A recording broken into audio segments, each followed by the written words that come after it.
Hi everyone, I'm Purple Hat. In this video, we'll look at tapped holes and clearance holes. Fastening two parts together may seem simple. Just drill a hole, insert a bolt, and tighten it. But is it really that simple? Let's take a closer look.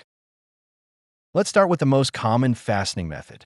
Imagine you need to fasten two steel plates together using an M8 bolt. A common approach is to machine an M8 tapped hole in one plate and an M8 clearance hole in the other. The bolt passes through the clearance hole and threads into the tapped hole, clamping the two plates together. But is one bolt really enough? If the assembly is only subjected to a small external load, one bolt may be sufficient. However, when the external force or moment exceeds the friction provided by the bolt preload, the parts may begin to rotate or shift position. To prevent this, engineers will often use at least two bolts. Besides increasing the overall clamping force, the second bolt helps resist rotation and maintain the relative position of the parts. If space limitations make two bolts impractical, engineers often use locating surfaces, stop blocks, or other mechanical features to prevent rotation. Now let's talk about clearance holes. If you've used the SolidWorks Hole Wizard, you've probably seen three common fit options: closed fit, normal fit, a loose fit. So which one should you choose? A larger hole makes assembly easier and provides more tolerance for manufacturing variations. A smaller hole reduces movement between the parts after assembly, but it also requires higher machining and assembly accuracy. In most situations, normal fit offers the best balance. So, does making the clearance hole smaller automatically improve positioning accuracy? Reducing the clearance can indeed reduce movement between parts, and it's a common practical solution when high positioning accuracy isn't required.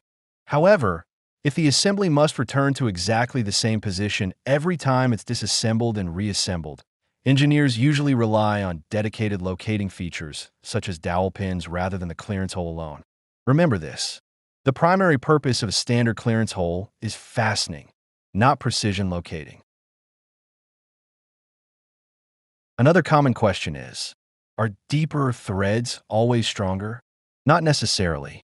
As a common rule of thumb, for many steel components, an effective thread engagement of about 1 bolt diameter is often sufficient. For softer materials, such as aluminum alloys, engineers often use about 1.5 to 2 times the thread diameter. This helps reduce the risk of stripping the internal threads. So why are threaded holes often deeper than these recommendations? Because mechanical design isn't just about strength. Engineers also think about manufacturing, assembly, and future design changes. In other words, they usually leave a reasonable design margin instead of designing everything to the absolute minimum. If you've used the SolidWorks Hole Wizard, you may have noticed that the default thread depth is often around twice the thread diameter. That doesn't mean you always need threads that deep. Instead, the extra thread depth can provide more flexibility for assembly and future design changes. For example, if the assembly changes slightly, or if a different bolt length is needed, the extra thread depth may provide more flexibility without requiring the part to be remachined. On the other hand, if the part is too thin, it may not provide enough thread engagement. In that case, engineers usually avoid tapping threads into the thin part.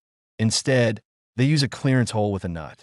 Because the nut provides sufficient thread engagement, it can create a more reliable fastening solution when the part itself is too thin to support adequate threads.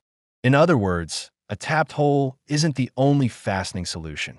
When the part isn't thick enough, a clearance hole with a nut is often the better design choice.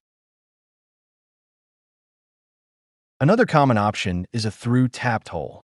If the part is moderately thick and sealing isn't required, this could be a practical choice. Through tap holes are generally easier to machine because chips can evacuate more easily. They also provide greater assembly flexibility.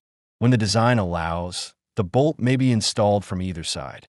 However, if the part is very thick, threading the entire depth may only increase machining time without providing much practical benefit. In that case, a blind hole may be the better choice. So neither option is always better. The right choice depends on part thickness, sealing requirements, manufacturing, and assembly needs. A hole is never just a hole. Every design has a purpose. Understanding why is the first step in mechanical design. Thanks for watching. See you next time.